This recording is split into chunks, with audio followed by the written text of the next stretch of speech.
Vermais está de volta e agora vamos falar sobre a saúde mental. Um assunto muito importante, né, gente? Avaliação neuropsicológica, estimulação e reabilitação cognitiva e psicoterapia. Essas são atividades denominadas de neuroatividades, que têm como objetivo propiciar uma melhora no desempenho funcional e cognitivo do paciente. Além de estimular, né, a autonomia e a socialização e promover uma melhora na qualidade de vida do mesmo, dos seus familiares ou dos seus cuidadores.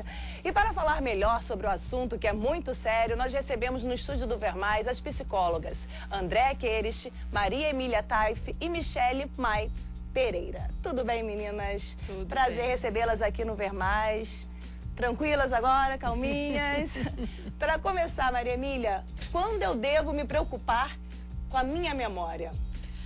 É normal as pessoas terem pequenos esquecimentos. Então, eu não lembrar onde eu estacionei meu carro, eu esqueci uma chave.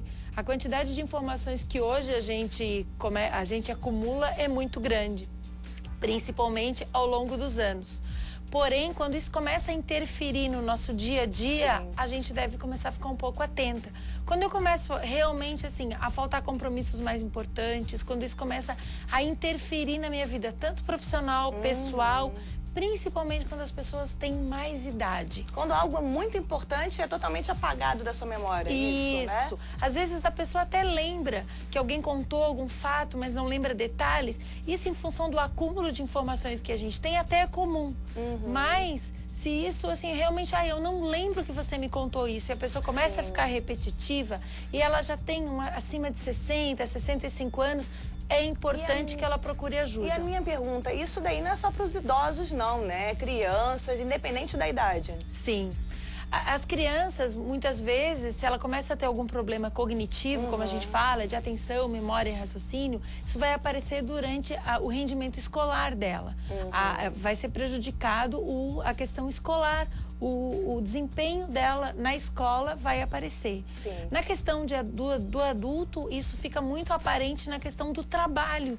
Então, se o trabalho começa a ter prejuízo, se os familiares começam a notar que a pessoa está começando a ficar estranho, tem que ficar atento. E em que casos, né, essa avaliação neuropsicológica é necessária? Nesses casos que você falou, quando a pessoa esquece, quando a memória fica fraca mesmo, né? Quando se detecta essas dificuldades. É importante que a pessoa realmente procure uma neuropsicóloga para fazer essa avaliação e, naturalmente, se for detectada alguma coisa mais grave, é importante que vá ao neurologista, um geriatra e que faça uma avaliação orgânica para se detectar algum problema orgânico. Tá.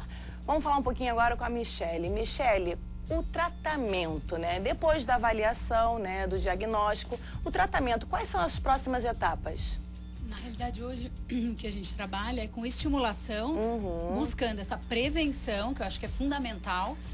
Quer dizer, para tentar não diminuir aí tentar não desorganizar, né? Quer dizer, aquela pessoa ter, sim, aquele cuidado cognitivo, né? Para realmente não ter qualquer tipo de dificuldade. E também a gente trabalha com a reabilitação cognitiva. Essa que você estava falando antes é a estimulação cognitiva. Isso, que é no sentido de prevenção mesmo. Tá. E a reabilitação é quando foi detectado algum tipo de alteração e o que a gente pode fazer para melhorar a funcionalidade daquele paciente. Quer dizer, melhorar a qualidade de vida daquele paciente. Então a gente propõe várias atividades, como jogos cognitivos. Os jogos cognitivos, eles são adequados para a idade. Quando é criança, tem jogos para criança. Quando é adulto, tem jogos de madeira voltados para adultos. A gente também trabalha com a parte de atividades que a gente... o que a gente diz assim, que o automático, o cérebro no automático, na realidade, ele já não precisa parar para pensar. Então, por que estimular? Então, como estimular? É trazendo desafios novos. E aí a gente vai fazer várias atividades. Às vezes jogos de raciocínio, exatamente. Às vezes com caneta e papel normal, através do computador também propor algumas atividades para que a gente possa estimular sempre o nosso cérebro. E a qualidade, assim, né? Como você vê que a pessoa está progredindo? Tem um limite, tem duração, esse tipo de tratamento, esse estímulo ou não?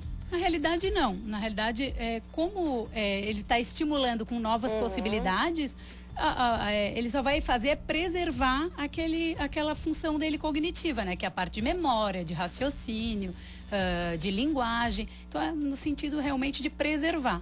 Ou seja, quanto mais você fizer, melhor, né? Sim, Estando com a memória boa é sempre bom, né? Sim. É verdade. Psicoterapia, agora é contigo, Andréia. Fala o que é psicoterapia, explica melhor para o pessoal de casa. Então, a psicoterapia, ela vai trabalhar de diversas formas, existem diversas abordagens. No caso, eu trabalho com a terapia cognitivo-comportamental. Né? Então, a terapia cognitivo-comportamental, ela trabalha no sentido de trabalhar com os pensamentos disfuncionais da pessoa que estão causando algum prejuízo no... Tá, mas peraí, não, o que são pensamentos disfuncionais? Explica melhor pra gente. Por exemplo, no caso de uma fobia e que existe, né, fobia de barata, né? É um pensamento disfuncional que às vezes pode causar algum prejuízo para a pessoa, que a pessoa tem um horror, não vai a determinados ambientes, pânico, né? Pânico. Então tem vários pensamentos disfuncionais no dia a dia, ou a fobia social, ataques de pânico, que são pensamentos que na origem desses transtornos estão pensamentos disfuncionais que acabam levando a emoções disfuncionais e a comportamentos também disfuncionais. Sim. E no nosso caso, quer dizer, eu atendo então a todo o público, mas no nosso caso, por exemplo, como nós estamos falando agora mais do idoso, de pessoas com doenças neurodegenerativas, a gente trabalha também com a psicoeducação dos familiares ou da própria pessoa que está cometida pela doença, né?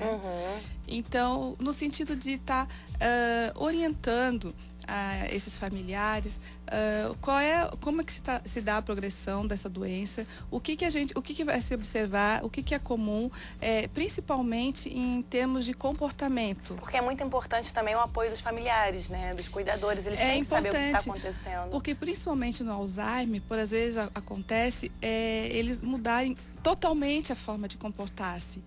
E os familiares, e o que está acontecendo?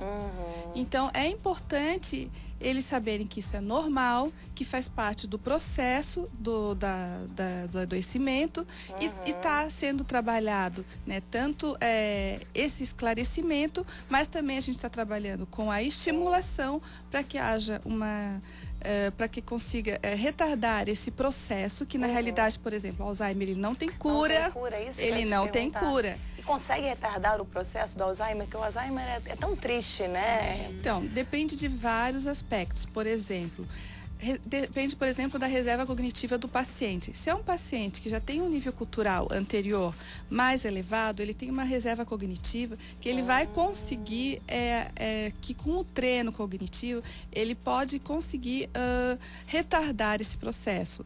Então, é por isso que eu acho que o nosso trabalho é essencial, porque o que a gente acredita realmente que é muito melhor para a pessoa, ela está sendo estimulada, ela está sendo trabalhada nas suas deficiências do que ela está sozinha, isolada, em casa, na frente de uma televisão. Então, obviamente que o processo vai se dar de uma forma muito mais rápida, assim, um processo de adoecimento e de declínio da doença. Parabéns, gente. Belo trabalho mesmo. Parabéns para vocês. Maria Emília, muito obrigada também. Ou seja, um local agradável, seguro para a pessoa exercer sua mente. Seria isso, né? Exatamente.